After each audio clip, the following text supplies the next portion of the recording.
views expressed on this program are those of the hosts, guests, and callers, and are not necessarily those of this station, its management, or other advertisers. You're listening to Transformation Talk Radio.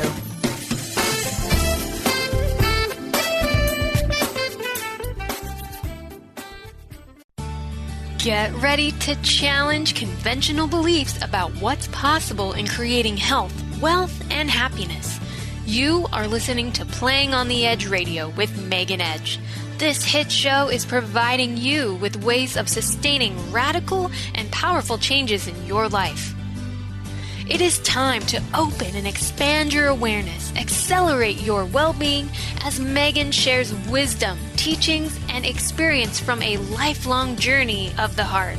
Enact the power of radical change with ease and lift your desires to a new perspective. Now, here's Playing on the Edge Radio.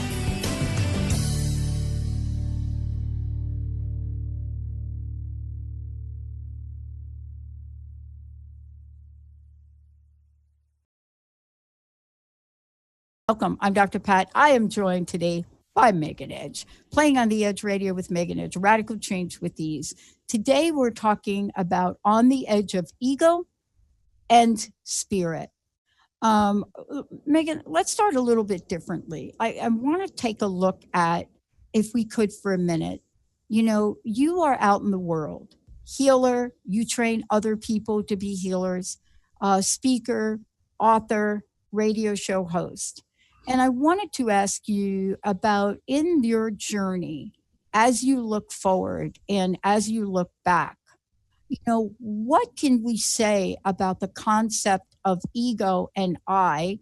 And what did you learn about this from the potholes that perhaps you and I may have stepped in along the way? Well, it's a great question, Pat. And what a perfect place to start. When I first started studying metaphysics and alternative medicine, alternative healing, just the alternative energies of the world around us, I kept coming up against this wall that people were referring to as ego. And there was a lot of discussion that I was reading in a lot of very well-known authors talking about the evils of our ego. And I found that every time I came up to that description of ego, there was something inside of me that balked at that, where I felt like we weren't quite understanding the concept of ego, and that by making a part of ourselves wrong, we were actually getting in the way of being a whole human being, right? So going through university, for example, I remember and even high school, a lot of terms that people use, they're so in their ego, or he's so egotistical. And it was meant to suggest that somebody was really full of themselves, really felt themselves to be better than others. And I would see that side of it and think, but that's not actually what ego means. At least it doesn't mean that to me. And so I kept coming up against these walls of meaning and trying to find language that could express what it was where I was feeling unsettled or uncomfortable with the way in which our culture was understanding Freud's ideas about the id, the ego, and the superego. And I studied psychology in university. I did my counseling courses and my degree in women's studies and in social work. And again, kept coming up against all of these philosophies and teaching around the ego. And it wasn't until I started reading the Seth material, actually, which you and I have talked about lots before, where Seth and Jane Roberts start talking about how really all the ego is the I. And the I is what defines the personality. To deny the I and make it wrong is actually denying the truth and the authenticity of who the individual is. And so through the learning that I did around those teachings, I came up with a different idea about what the ego is and how it is that we can understand it and how it is that we can work with it.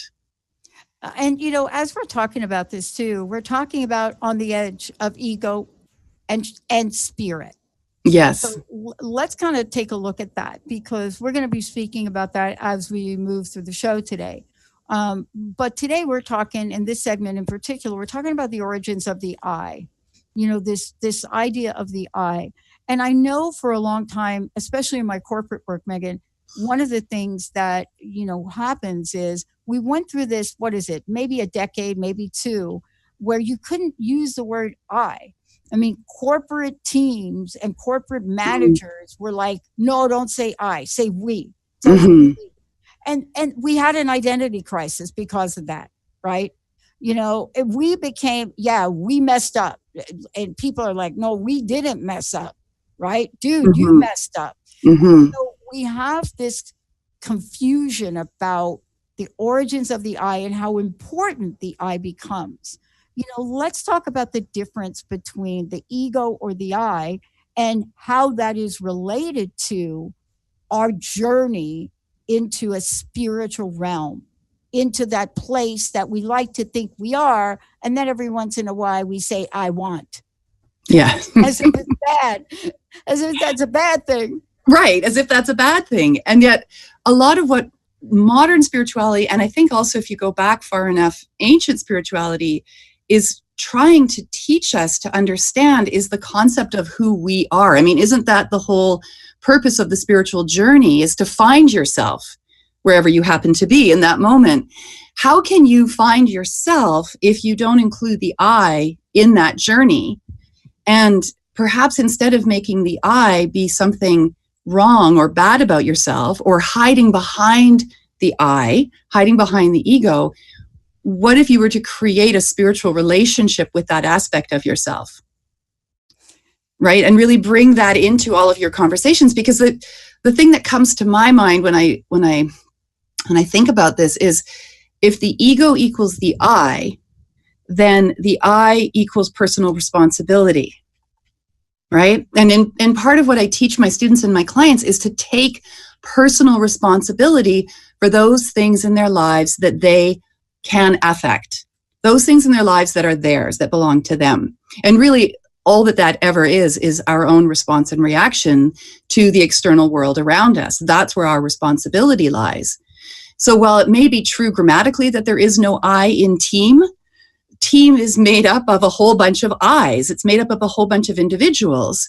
And if you're unwilling to speak to the assets that each individual has, speak to their strengths, then I don't think you have a really strong team, because everyone on the team is not the same, right? They may be given equal billing or equal status, and all of that's grand, but they aren't all the same.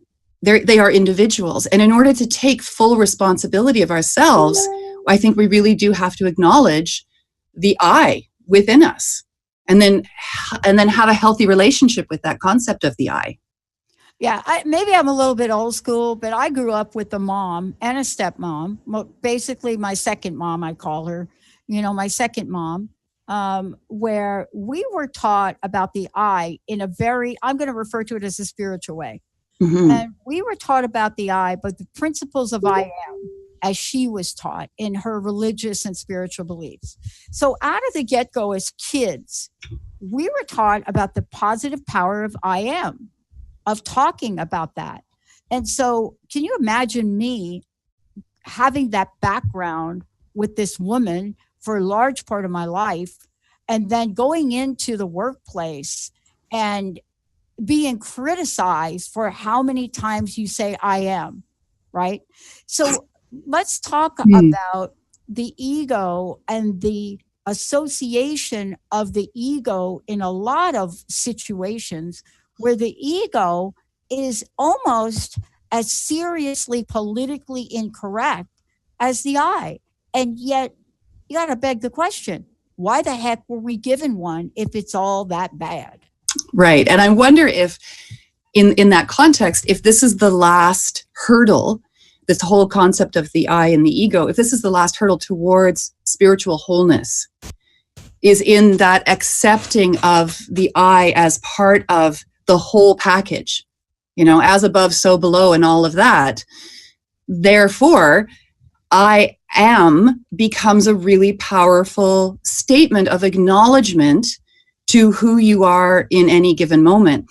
And in fact, when you say that you've gotten into trouble for saying I am, One of the things that I teach, especially my students when we go around in circle, when I'm teaching them in person and we're doing our introductions, I will correct them if what I hear them say is, my name is.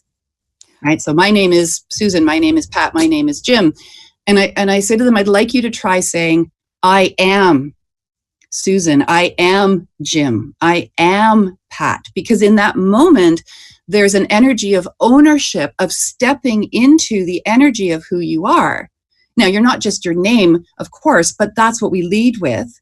And so by making that I am statement, you are standing in the validity of who you are, and you're bringing that with you into that group energy, into that team, into whatever it is, whatever the endeavor is. And can you feel the difference energetically when someone says, I am, or if I were to say, I am Megan versus my name is Megan? Right. Right? Right. Right. And it's a power place. So let me ask you this before we go to break. You work with women, I work with women. I don't know if it's something that because we work so often with more women than men, it's just not that I'm around a lot of men in my sport. So I'm not saying that. Mm-hmm. But I'm really now noticing, since you and I talked about this show, I'm really noticing that there are differences, right? And Yeah. so since we put this together, I'm just like, okay, a lot of eyes going on over here, not so many eyes going on over here. And so let's talk about this in the work that you do and the work that you do with women. Is this a challenge for us? I wonder about that too. And since you and I were talking about this program as we were planning it, that's been, again, also on the forefront of my mind, is looking at the different ways in which young boys and young girls grow up and actualize themselves through this process of identifying themselves as I am and identifying themselves as ego. And there is a difference. There is a difference. I think that young boys, and of course we're generalizing here, but often young boys are brought up to be active, actively finding themselves as a young man, as a man, standing in that authority of the masculine. Whereas many women as young girls are brought up to be conscientious of people around them, that their awareness is about how other people are feeling, so that they are not developing consciously the same sense of I as perhaps their brother is or the other boys in the class are. And I don't know how much of that is conscious. I think at this point in our cultural evolution, a lot of it isn't conscious anymore. It's just something that we do. And maybe it's a different way in which the masculine and the feminine show up in the world. But either way, it would be wonderful, wouldn't it, if there could be a strengthening of the I in the way in which young girls are brought up, and perhaps an acknowledgement of the we in the way that young boys are brought up. Mm-hmm. I think that would be an interesting experiment. I think so too. We're going to take a short break because what you're talking about, Megan, for those of you just tuning in, this is Playing on the Edge Radio with Megan Edge, Radical Change with Ease. We're talking about on the edge of ego and spirit. And we're opening up the door to look at the origins of the I and asking ourselves, is there a thing we should be mindful of? What should we be mindful of when we speak? We're going to talk about this when we come back. And we're going to be talking about what is a new relationship and our understanding with the ego all about. And so that leads us to a conversation that goes beyond the words, who am I? But are we willing to even engage in that exploration? Is that something that we're willing to step out and say, how do I define myself? How much do I know about myself? Am I willing to talk about myself in the word I? And what do you think when somebody says and talks about themselves? What do they call it? In the third person. I actually had this the other day. Somebody talking to himself and he said, well, Tom thinks, after about, 5 Tom thinks, I said, like, aren't you Tom? Said, yeah, Tom. Never said I am Tom. Let's take a short break. We'll be right back.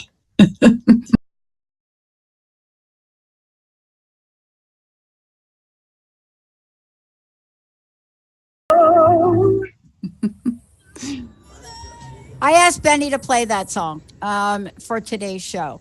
Welcome back, everybody. Welcome back. This is, as we said before, love to do this show. I'm Dr. Pat, and I'm here with Megan Edge, where this is Playing on the Edge Radio, on the edge of ego and spirit.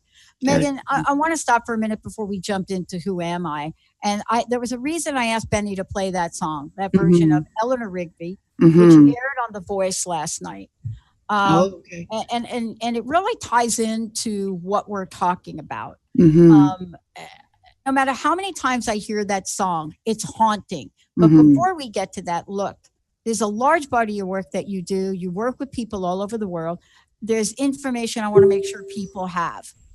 You also have 8 power steps to becoming a master manifester. I love that. You get to be an M&M. You get to be an M&M, that's right.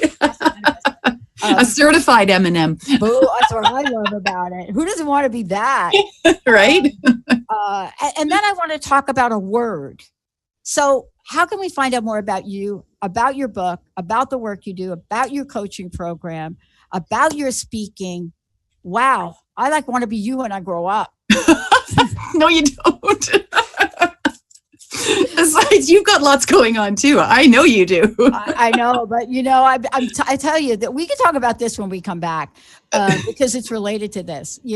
But first, how do we get to your classes? Because this is a fabulous, fabulous program you've got here. I love this program. So the 8 power steps to becoming a master manifester comes out of the last 12 years of my work and a whole lifetime's worth of journeying and spiritual journeying and abundance journeying and all of that, taking myself out of a way of thinking in poverty which I didn't even realize I was doing, taking responsibility for the I. And actually that's part of what we do in this program. In the very beginning of the program, we look at what are those core wounds that we're carrying around with us that leave us with a sense of low confidence, low self-esteem, low self-worth, which gets in the way of us actually living the life that we want to live, and which is what the manifesting is really all about.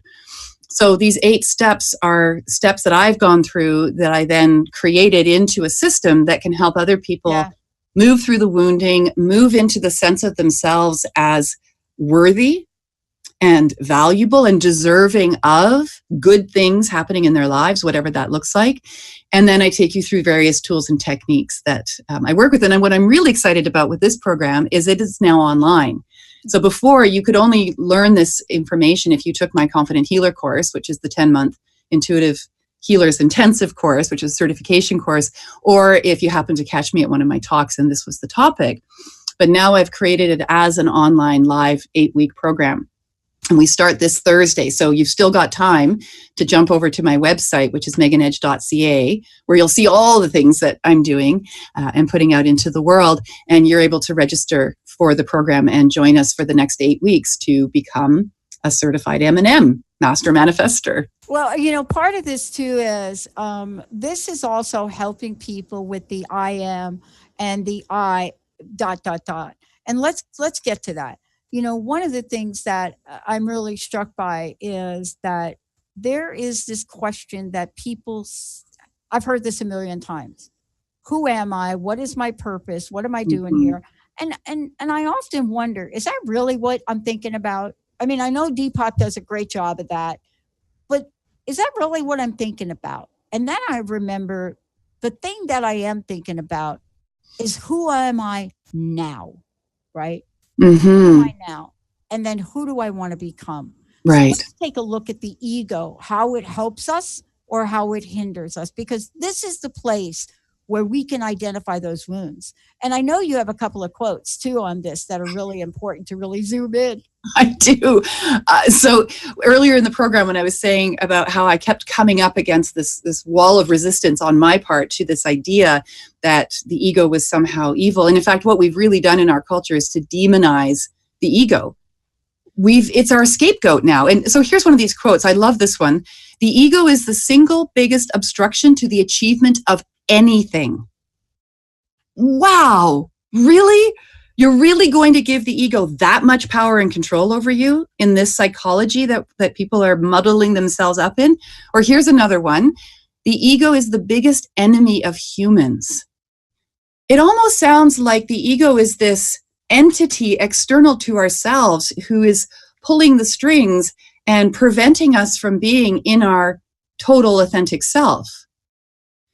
What I want people to start doing is changing their relationship with the concept of the ego, and instead of demonizing it and really, in a sense, hiding behind it, they're able to acknowledge that the ego is simply a part of their human self.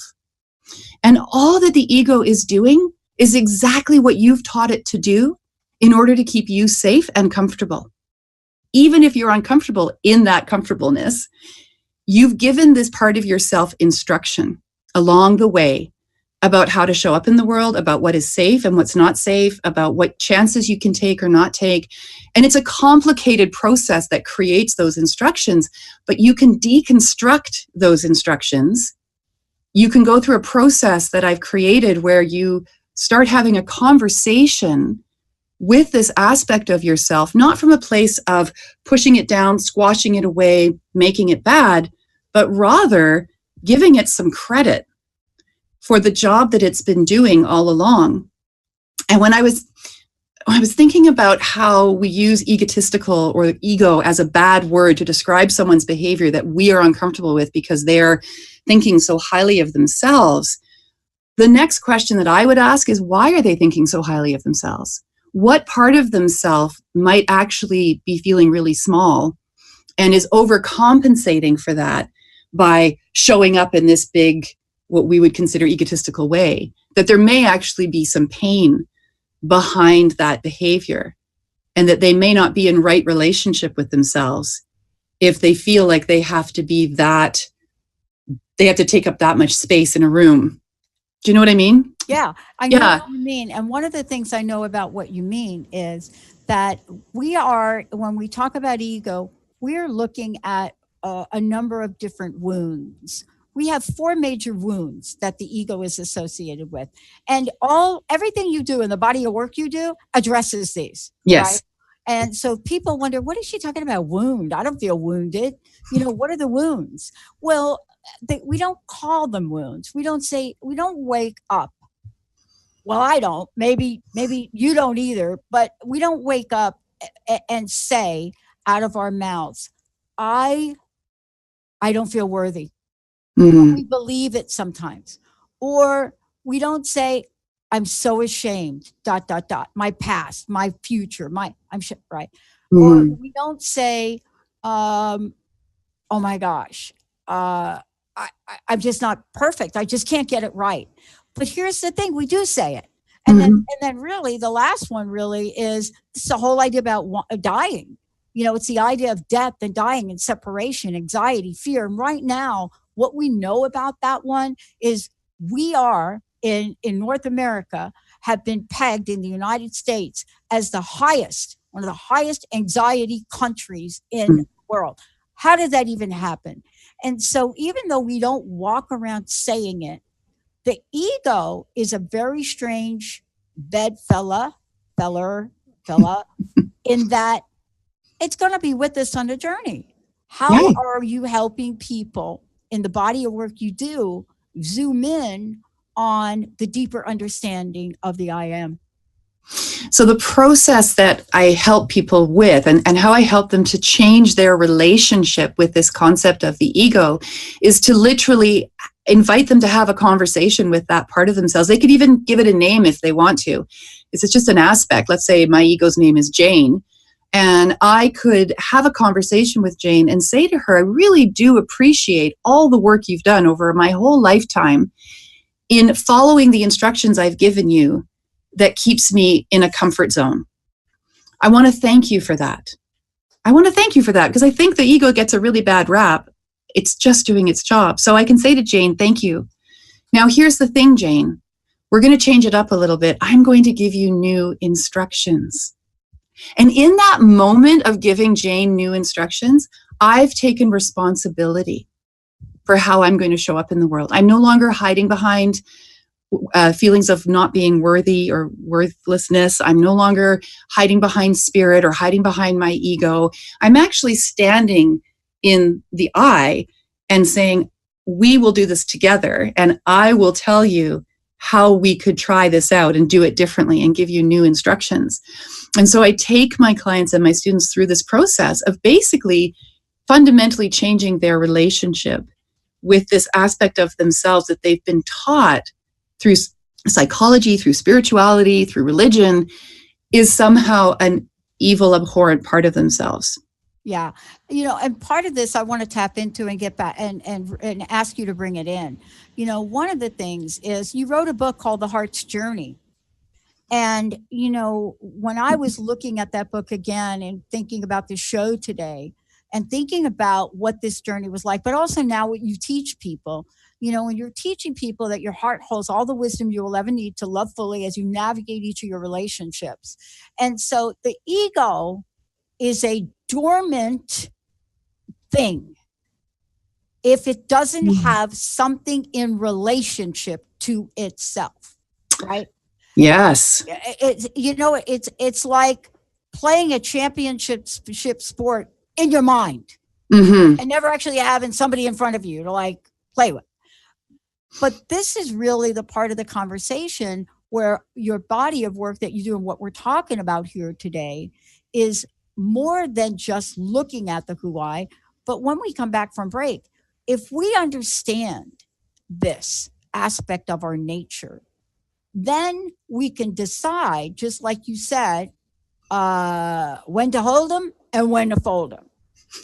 We're going to take a short break. When we come back, a new understanding of who our ego is, a new understanding of how to put it to work for you, and then a new understanding of why healing relationship is at the core essence of what Megan Edge does.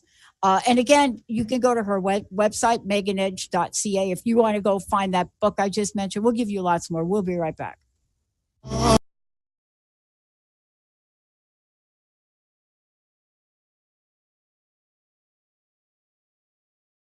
Welcome back, everyone. Welcome back. Let me tell you, last night, I don't know if you watched The Voice or not. Last night, I actually didn't quite understand. Some of the folks were doing Beatles. It was like a Beatles kind of thing, right?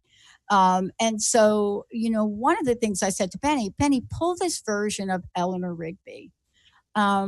Because when I think about the song and the lyrics to Eleanor Rigby, right? Many people say, why would you ever look at that song?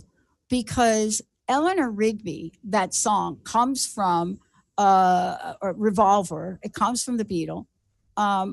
But it very specifically, Megan, it gets to what we're talking about today. Mm-hmm. This is a song that says, oh, look at all the lonely people, right? Eleanor Rigby picks up the rice. I mean, in the church where the wedding. So we're taught this song is a perspective about somebody, right? Mm-hmm. And talking about over and over and over and over and over and over and over again, all the lonely people, where do they come from? And so this segment for us is, if you want to know where the lonely people come from, just ask the ego, right? And for those of you tuning in, here's what you should know. meganedge.ca, and you'll find her 8 power steps to becoming a master manifester. And we're going to talk about the word power. You're also going to find a copy of the book that I mentioned. And when you go to the site, you're going to be able to see it right there on the homepage and talk about the heart's journey. There's also Healing Hearts Oracle cards, a guidebook, all of the above. Because this is more than just a conversation for Megan. This is something, a life lived, lessons learned, and now transferring knowledge and wisdom to others. Today's show, and talking about the ego, is also a body of work that Megan does to really help understand what the relationship is between the ego and spirit. So let's get into that. Megan, we may skip the next break, actually, to really make sure we cover all this. Sure. Is there a sense of us actually really finding a new understanding of who our ego is? And what might that journey be like?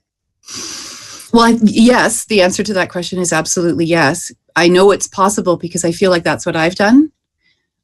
And the journey What was the second part of the question? Yeah, well, it's really about this idea of understanding a new understanding of Right. our ego, who our ego is, and what that journey's like. Yeah. Right? Because it's one thing to say, yeah, ego, but then it's another thing to step in and say, I'm going to take the journey to fully understand this. Mm-hmm. Right? Right. Right. So it's a journey towards wholeness, in my experience and my estimation. And when we go back to what we were first talking about, or what I was saying at the beginning, where the ego equals I equals personal responsibility. The ultimate responsibility that you have is to yourself primarily, so that you can show up in the world in a state of empowerment. And there's that word power is in there. It's not about power over others.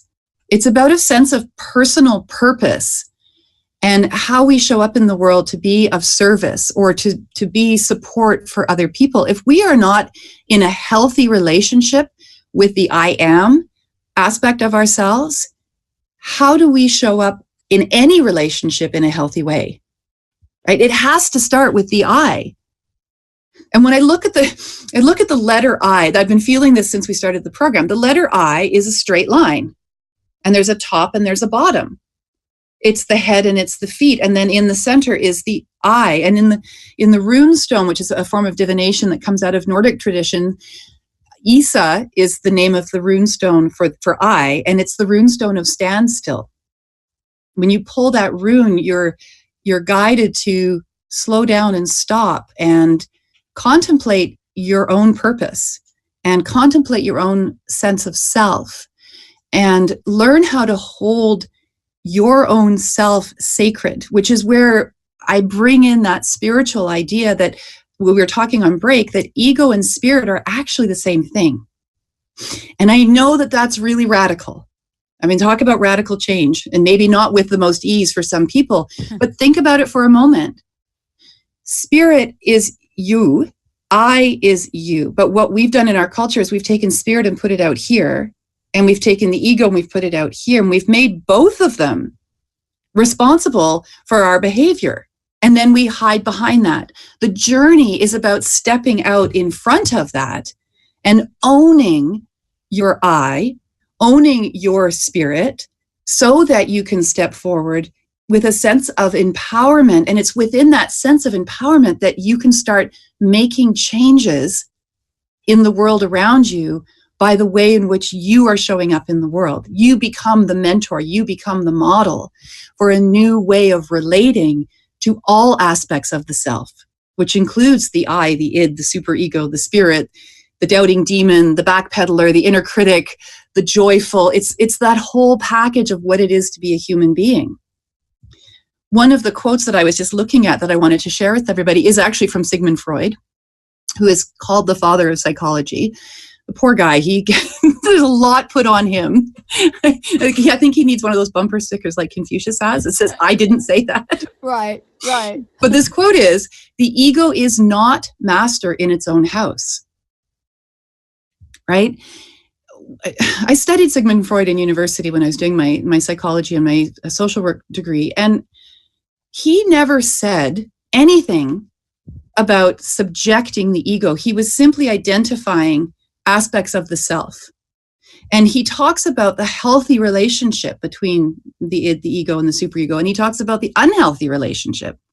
And I think for whatever reason, what we've done as a culture is we've pulled out the unhealthy relationship, and that's what we're hanging our hats and our coats on right now.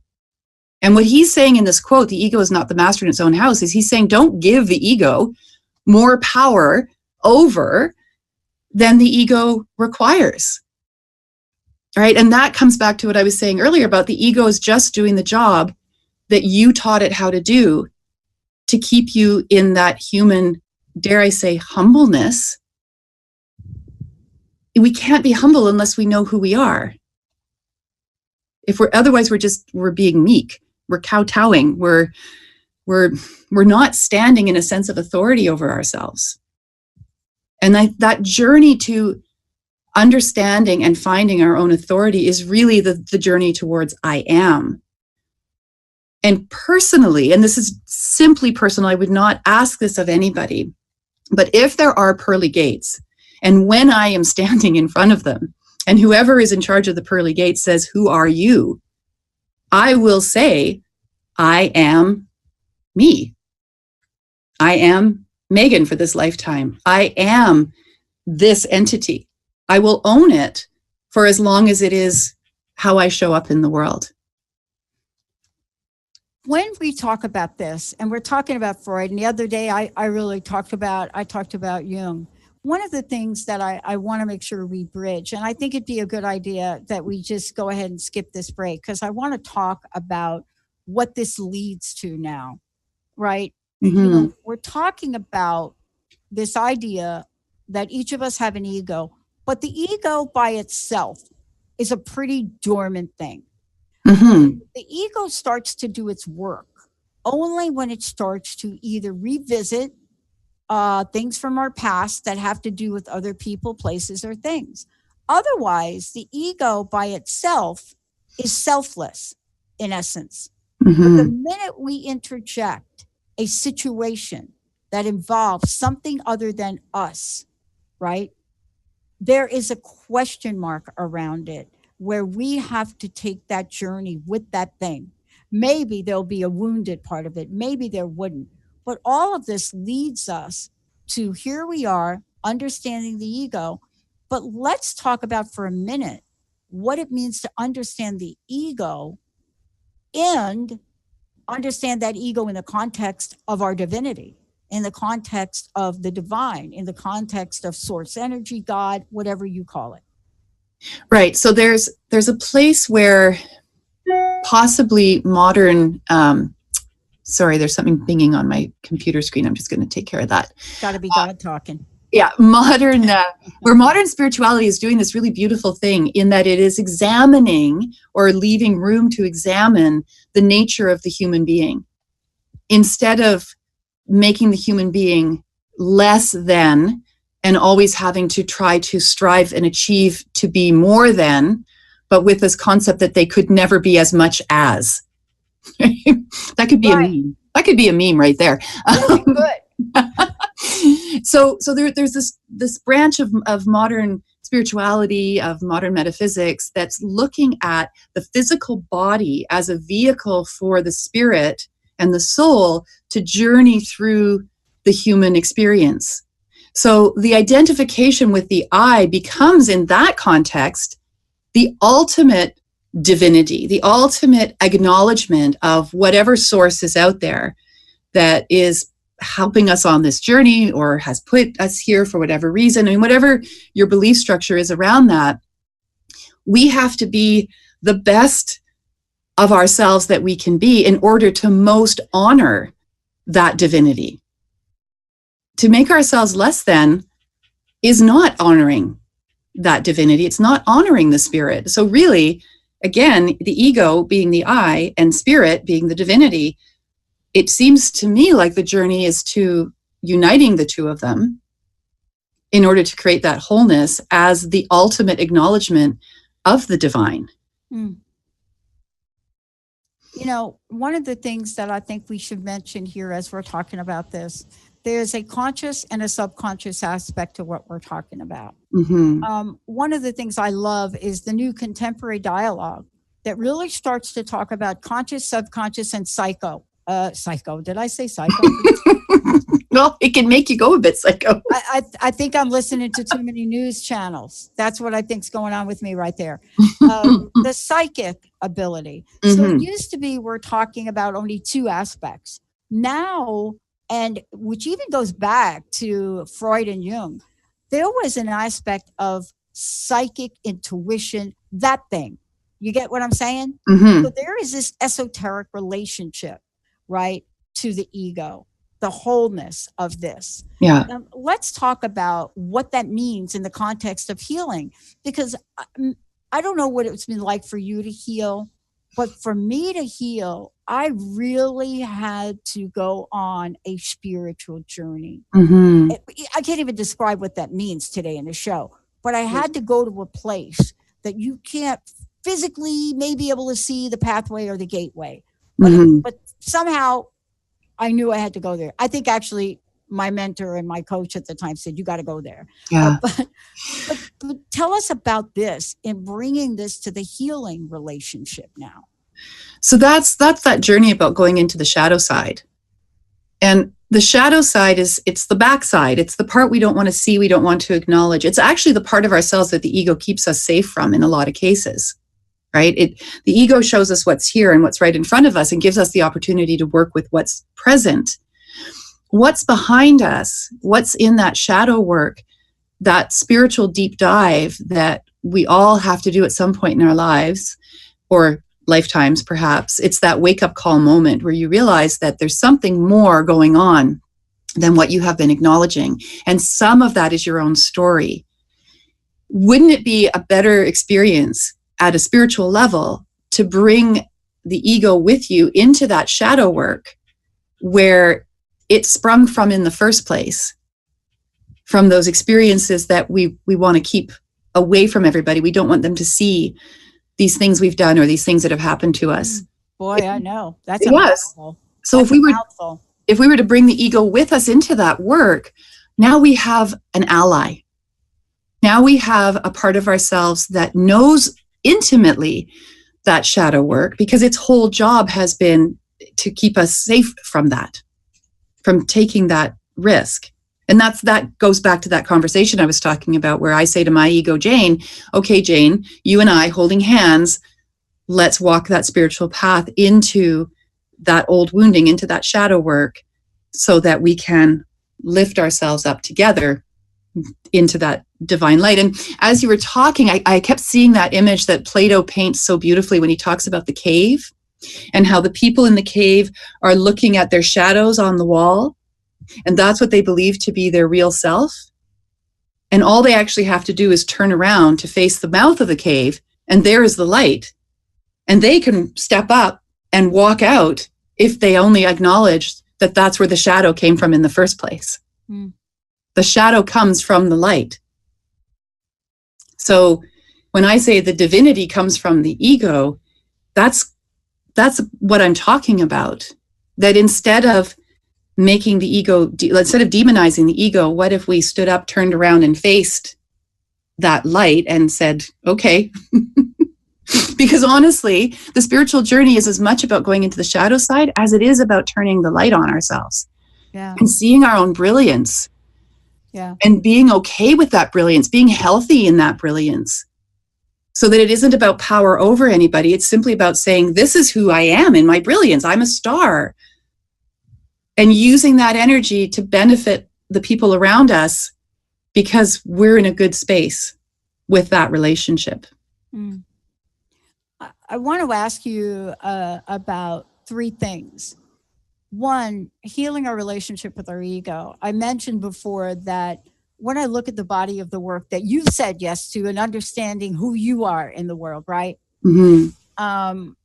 As we look at this, you, how you show up, me, how I show up, there is a part of our journey that also represents our own wounding and healing.